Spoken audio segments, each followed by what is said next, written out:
Thank you, and welcome to today's HathiTrust Community Week session, which is titled The Pilot Project on Coordinated Collection Contributions. This will be presented today by Rice Majors, Associate University Librarian for Scholarly Resources at the University of California, Davis, and Carla Streeb, Visiting Program Director for Shared Collections with the Big Ten Academic Alliance. My name is Christina Hall, she, her pronouns, and I am the HathiTrust Rights and Access Specialist. I'm going to go over a little housekeeping before we get started. So please keep your cameras off and your microphone muted today for the presentation. You can type questions into the Q&A. I will read them aloud to the presenter at the appropriate time. You may also use the raise your hand feature to ask your question out loud. If you're having any technical issues, please post that in the chat and we will work to resolve it as soon as possible. Closed captioning is available for this presentation. This session is also being recorded and we plan to post it to the YouTube channel, and we'll also email you a link to the recording and to the slides after the presentation.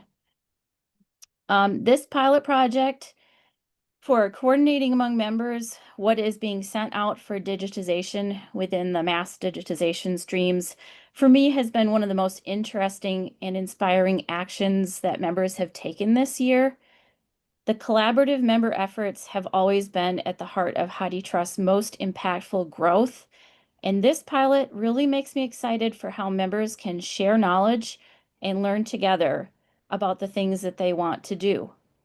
So now I will turn it over to Carla and Rice to talk more about the pilot. Great, and I think we can go 2 slides. You'll have the title slide. Yeah, so there we are, and I think right on. Marvelous.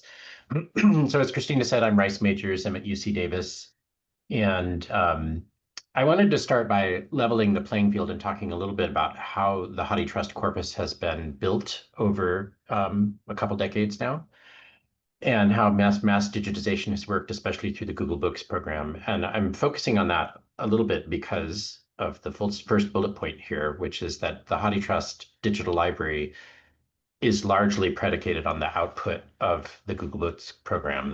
It's contributed 95% of the content. So there are other ways that content gets into the HathiTrust Digital Library through mass digitization with the Internet Archive, or libraries working on their own. But Google Books program and the contours of it have had a role in shaping what is and is not in the corpus. And those of you who are Google Books partners, I apologize, this is going to be a little refresher for you. But for the rest of you, I think this is important information. Google Books, also the partner libraries, we work under an NDA with them about some of the details of our partnership, and Google has approved the contents of this slide. So if you're a Google partner and you're wondering whether I'm divulging state secrets, no, or at least they're state secrets that Google's okay with. So there's been a couple of phases of how Google has engaged with the Google Books program. So this began with what I think most of us call a shelf clearing phase. So literally everything that was on the shelf would be taken off and put on a truck, and then it goes to Google, and it all gets scanned, and it all gets returned, and it all gets put on the shelf again. So that is, and that went on in the early years. And Google eventually changed its way of managing this program. One, they had some legal challenges about what was going on that informed what they wanted to engage with. But then you also reach a point where, as you go to the next library, you're going to get a lot of redundant content if you just do this shelf clearing, because what's on the shelf at my library has a lot in common with what's on the shelf of the library down the street. So Google, for libraries in the United States, where copyright law has different contours than it does in the rest of the world, in the United States, Google now works under a model where the library gives Google a snapshot of our holdings, and then Google responds with a pick list. It's actually multiple pick lists, but let's just call it one pick list of basically OCLC numbers that they would like to see you contribute. So these are things that have been greenlit by Google for scanning, and they meet some criteria for Google. And the one item is that they have been focusing on public domain items in the so-called renewal period of US copyright. So it's kind of a mid 20th century phase during which the copyright holder has to actually file a renewal or the copyright would expire. And then government documents from all different kinds of entities. So not just federal documents that would be automatically in the public domain. They also, in order to be on your pick list, it has to not have already been scanned by Google. So they're at this point not trying to do redundant scanning. There are pros and cons of doing that, but that's not where Google is going. And because they're trying to get kind of each OCLC number contributed across all of the partner libraries, and to mitigate this, possibility of redundant scanning, a particular OCLC number is only on one library's pick list at any given time. And a library can indicate, no, we're not going to send that item because of the condition or because of whatever. And it could then fall onto somebody else's pick list. But at any particular time, it's only on one library's pick list. Next slide. So, and this has got some suppositions on it, this slide. But so the libraries in the US, you get to choose from your pick list. Your pick list is like huge. So you have some autonomy in terms of like, what would you like to send? What would you like to contribute? My sense is that for most libraries that are participating, they've leaned into operational efficiency. So either you're going in call number order, possibly you're sending the things that are in the main library on campus where you control the loading dock. It can be operationally more complicated to send things from branch libraries. Perhaps you're only sending things from your offsite storage location because that's where a lot of the public domain materials now have gone anyway, and you plausibly control the loading dock at that offsite storage facility. There's some things that are probably easier for most of the participating libraries in terms of how they contribute things. And these are going to plausibly result in some holes in the corpus. So it's going to, again, like if most of the participating institutions in the United States have like a separate music library branch, then music materials are going to be disproportionately not contributed. Again, if you kind of follow the assumptions that I confess I'm making here. It will also deprioritize the most used items. These are going to be checked out. And nobody's going to recall an item from an actual user in order to contribute it to Google. So some kinds of materials that have remained really relevant to research or to education may always be checked out. And we know that we have some users that keep items checked out for years and decades. And so there can be this you can end up with the holes that are in the HathiTrust corpus, which are exactly maybe what you would like to see represented in the HathiTrust corpus. Next slide. And I'll just use I statements here. I found during the pandemic that like it really struck me that it matters what we have contributed to the HathiTrust Digital Library. What's available digitally really mattered to us during that pandemic period when libraries were largely closed in terms of a physical space and maybe not able to have any staff on campus to even send things to patrons or whatever. When patrons had to turn to digital self-service, this really started to matter. And of course, the HathiTrust offers a lot of services predicated on the corpus beyond emergency access, which is our kind of our first bullet point there that became so salient for a while there. It's an additional modality of preservation. A lot of us are engaged in shared print projects where we're trying to make sure that we keep a certain number of copies of the physical item available, distributed across libraries and such. But having a digital copy creates another way that this content is being preserved, which is central to the missions of most of our institutions. The entire corpus can be available for what we might call non-consumptive usage. So if you're doing data science or digital humanities research, and we've had at least one presentation, I think, in this week on that kind of engagement with the corpus. HathiTrust does have a program that's led up by Christina, I think, that looks at the copyright status of materials that are contributed. So all of this renewal material period content may or may not be in the public domain, depending on what has happened. And they're kind of come along behind and do that research and unlock a lot of the content for greater usage if we take these steps. And then folks with print disabilities, reading disabilities of various kinds, can also, who are users on our campuses, can get access to the HathiTrust corpus to allow them to have access to materials that they need for their education or research. So that's another one. HathiTrust is, I think, going to add to this list, but I'll leave that for HathiTrust to announce. And next slide.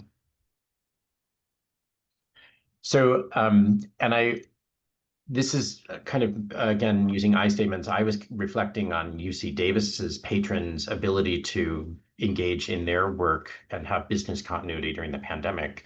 And with the help of HathiTrust, I did some benchmarking of like, what can our users do? And we have a huge agriculture program on campus where we have the ag school for the state, and California turns out grows a lot of food for the country. And I was looking at what could our ag school be able to engage with, and only 40% of our materials are represented in HathiTrust, probably because of our own behaviors. And then across all of our print collections, we had just short of 50% of our collections. And maybe that sounds like a large number to the library folks who are listening to me right now, but to a user, that is not a large number. You don't even have 50% is like, I mean, it's kind of half, right? So that's glass half full to the user if they can't get what they want. Even if to us, it sounds like we've accomplished a lot. And I came to realize that like we had to live our values and contribute the content that we wanted to see in HathiTrust in order for HathiTrust to have this content. The content is coming to HathiTrust from us, and Google is giving us this pick list and saying, send any of this. HathiTrust is saying, we'll receive whatever you send. And it's kind of up to us to use that pick list to decide what we want to send. Next slide. So I think that led some of us to say, well, okay, what would it take to operationalize like sending of materials? So UC Davis, we could go our own way and say, well, this is the kind of stuff we want to see, and therefore blah, blah, blah. But reflecting to my earlier point about like there are OCLC numbers that are not on our pick list. We may own the content, but it may be on someone else's pick list. And it's not impossible to send that material, but it's harder. And so what would it take to maybe lightly coordinate across multiple institutions the sending of materials? What would that look like? And we came up with several goals for this pilot, which is still in progress. So this is going to be a status update. But our goals here are to look at the workflows that we have and think about how can we modify those and maybe even optimize those to allow this more intentional contribution of materials. How can we look at the appetite and capacity for the partner libraries to be able to be more intentional about this? It's not maybe zero work to change from what was maybe operationally most efficient, sending things from your main library, blah, blah, blah, call number order to something else. What is the delta there? And do we have the stomach to make that change? And on what scale? And then what would be the impact on users? If we're more intentional about what we contribute, what kinds of positive impacts could that have? And how can we assess those positive impacts? Next slide.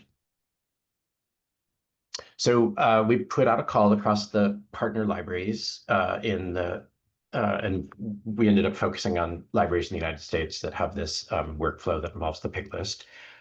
We have 5 libraries participating right now that are all major research libraries that have a lot of content to be able to contribute. And we decided to scope this to be just shy of 2 years, the calendar years 2024 and 2025. We got started sort of partway through 2024.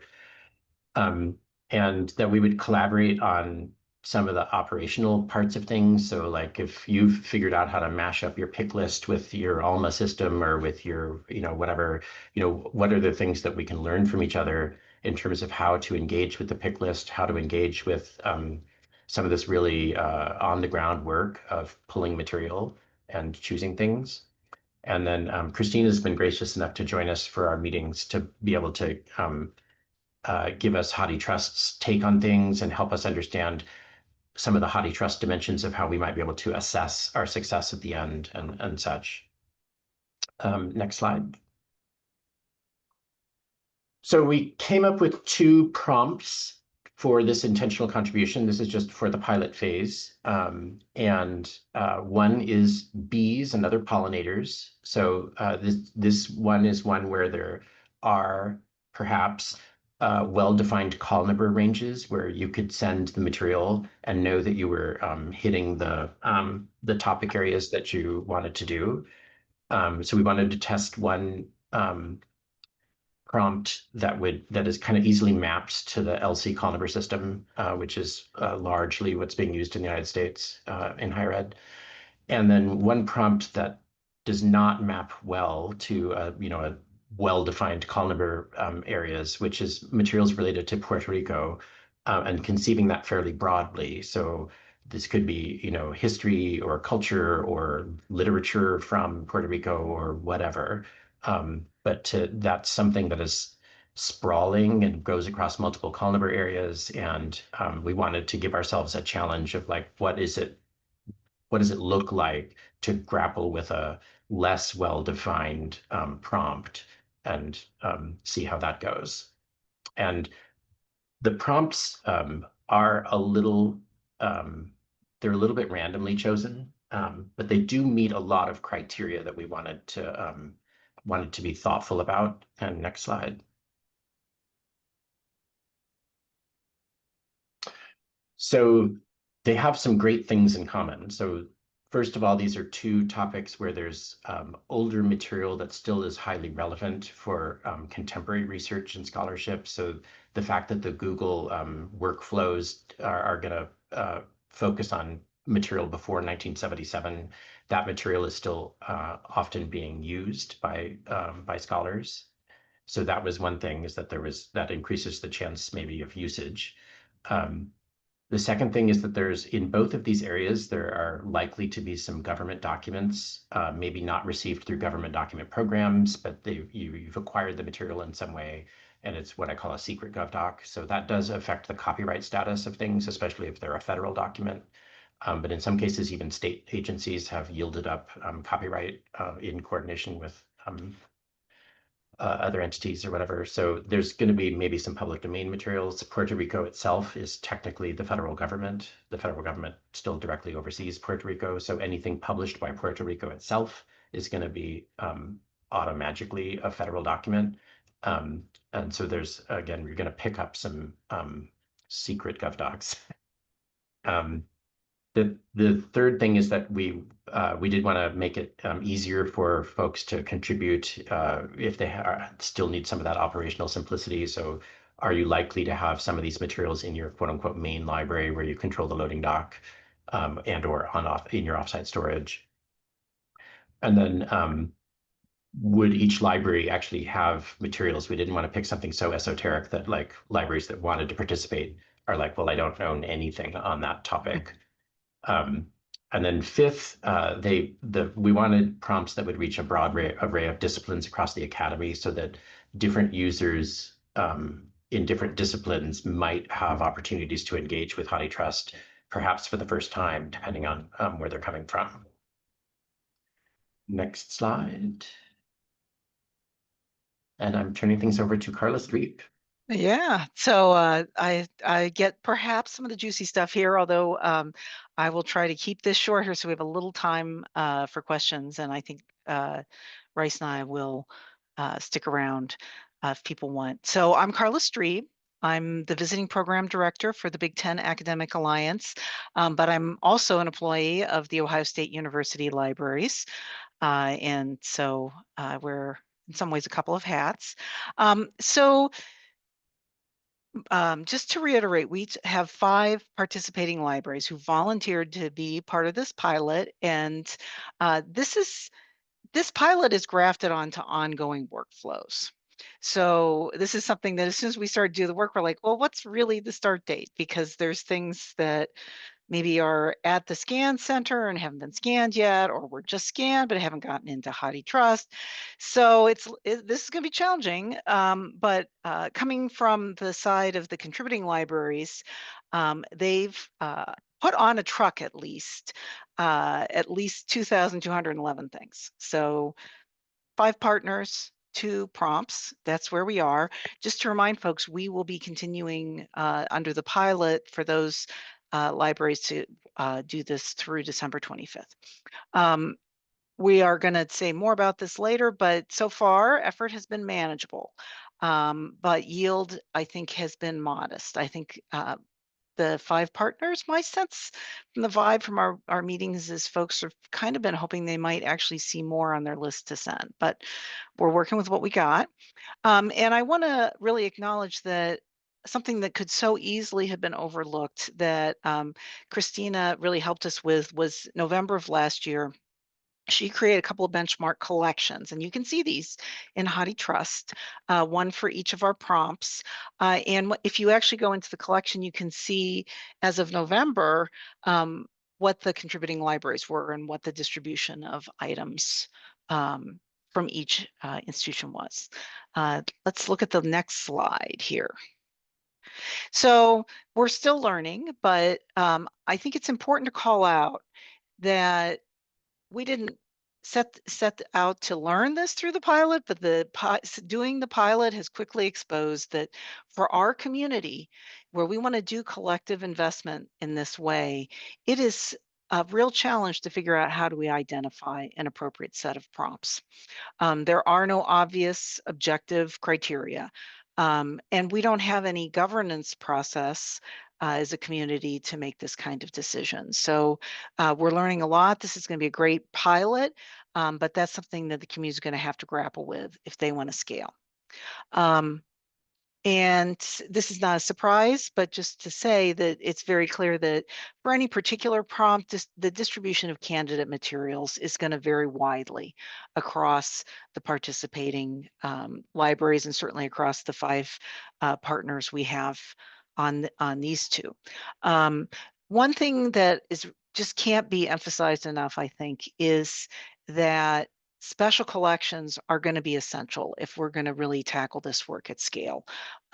Many of the items on our list are from special collections. Now, that doesn't mean some special collections are willing to send materials to Google, but if we're going to do intentional collection building, probably there's also going to eventually need to be some kind of in-house scanning component. And that's something that the group is already starting to recognize. And also that while this is super worthy work and we understand what the goal is in terms of the HathiTrust corpus, this is not going to be super straightforward to measure. And so have some conversations going with Christina about that. But certainly we think that we're having a positive effect on the corpus, but that's going to be tricky to measure. So next one. Oh, thanks. I see some links to some collections going into the chat. And so we are looking ahead to thinking about what are we going to assess as we get to the end of all this. And so, one of those things is the impact on the corpus itself.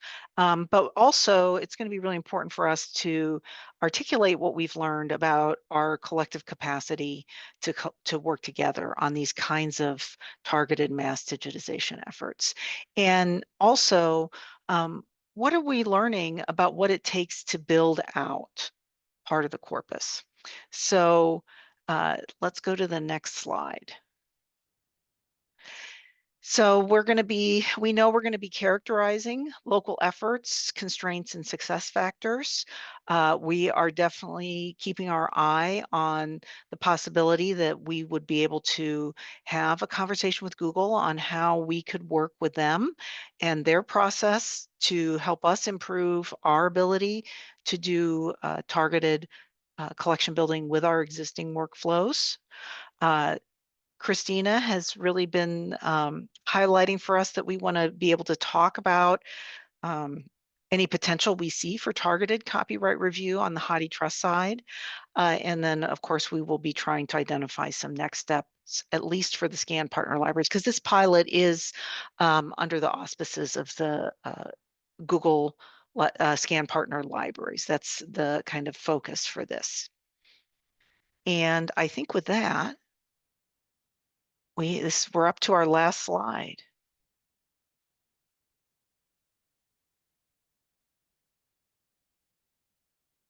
What are your questions? Yeah, I'm looking in chat, or just unmute and ask us.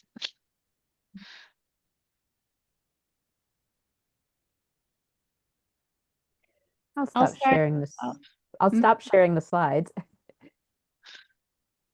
I'll start you off with a question. What has been most rewarding for you in exploring this topic with other HathiTrust members?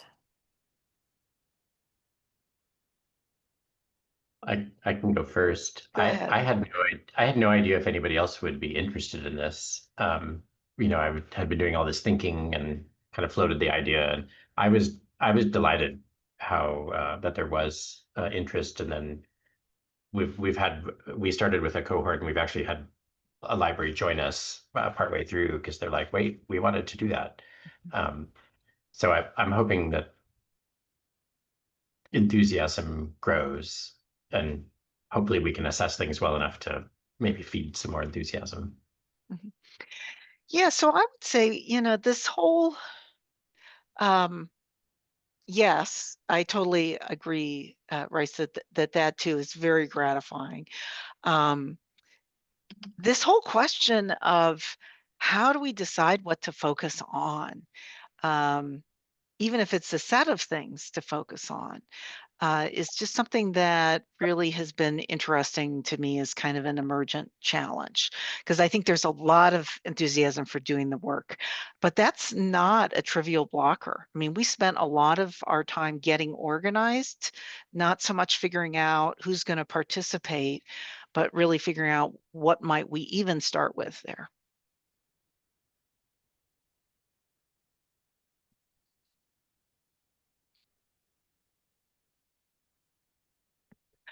There's something in chat. I can go ahead and read it out.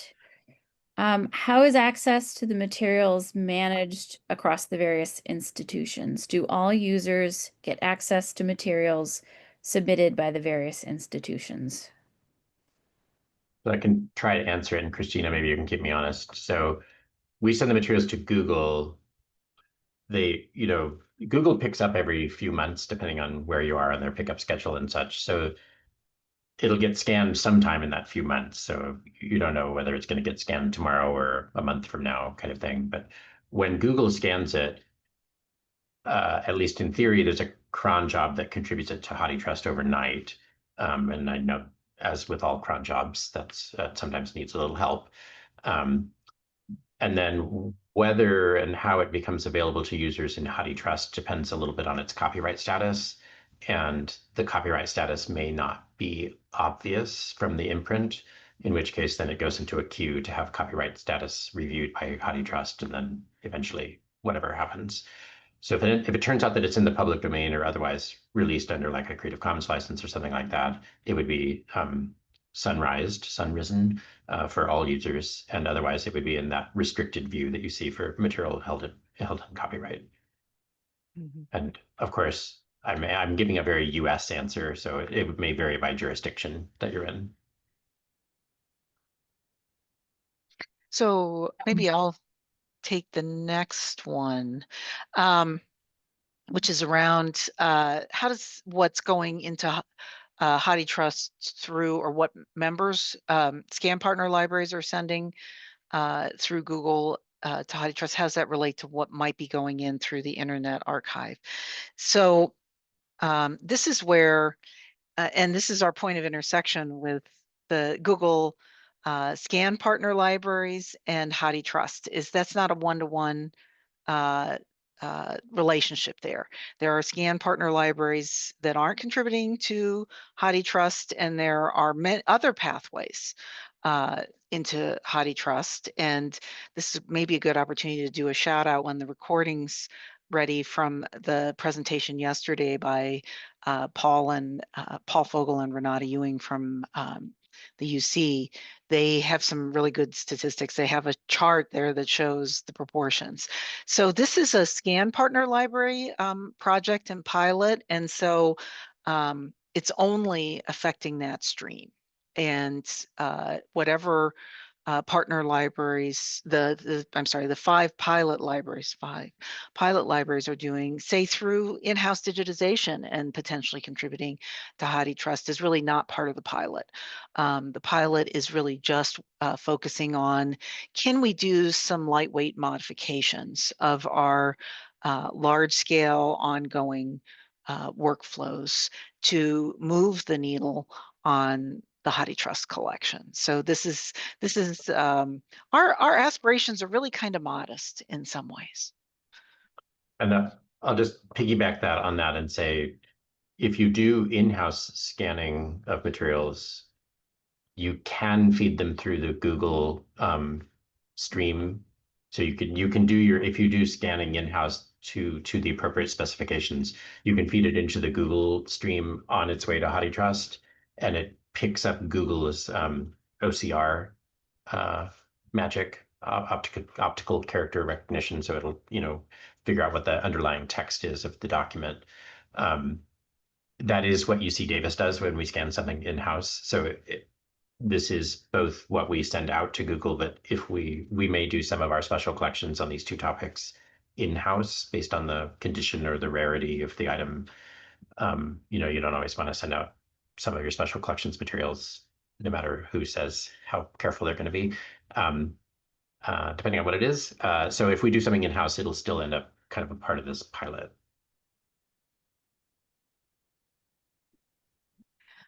Carla, I see you said that the next question was for me. So Paul, are non-Google materials being included in the two collections that are being maintained? The collections are not currently being maintained. They were a one-time snapshot that could be measured against, and yes, it did include anything in HathiTrust that met the prompt criteria, and then it would measure the differential after doing the pilot to kind of see how much had been added. Yet one of the many, many ways this is going to be messy, because the pilot really is not, this is not a scientific study in a petri dish. This is let's see if we can put our thumb on the scales of our existing ongoing kind of large scale workflows, and can we see change if we try to do that? And there's kind of two facets to that. One, can we make change? And two, can we see it? Yeah. It's a natural experiment. Yeah, yeah, yeah, and there could be noise on this end of things too, because it could be that not somebody outside of the cohort just going in call number order suddenly hits like a part of their library where they're contributing material that somehow is related to one of these two prompts, and it's going to be, anyway, there'll be some noise in the data, and we know that it's a natural experiment, as Carla said. Yeah. But if you're looking at one of those collections, you can facet it by the contributing library. So you can see that Cornell was already the heavyweight on the bees and pollinators, not so much on Puerto Rico. So yeah. Yeah, the trick is that all 10 UC campuses are considered one contributor. So like if Berkeley hits a pocket of their and is contributing material, serendipitously, we can't easily, maybe we can't at all disaggregate from what UC Davis is doing. then it is what it is. So Lori asks, if Google is digitizing most of these items, does that mean the items are also all on Google Books? And really, in some ways, only Google can answer that, but I think the answer is yes. So Google will put all of this content into their Google Books service or product or whatever it is.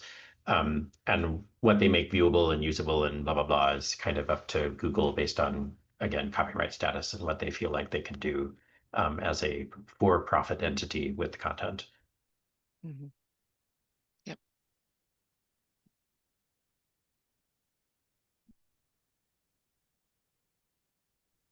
I'm just gonna check with Jessica. I believe this was to be a shorter presentation. I'm not sure if we're at time yet.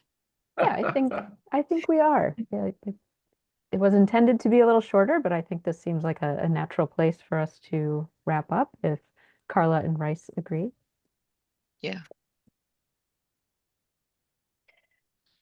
Yeah, Marie, I love your question, and I have been thinking about it. We will stay on after if people have questions to ask, but for now I will wrap it up.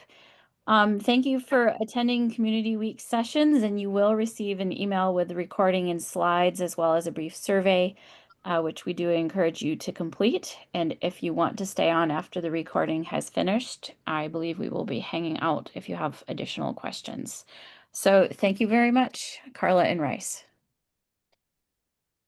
Yes, thank you. Thank you.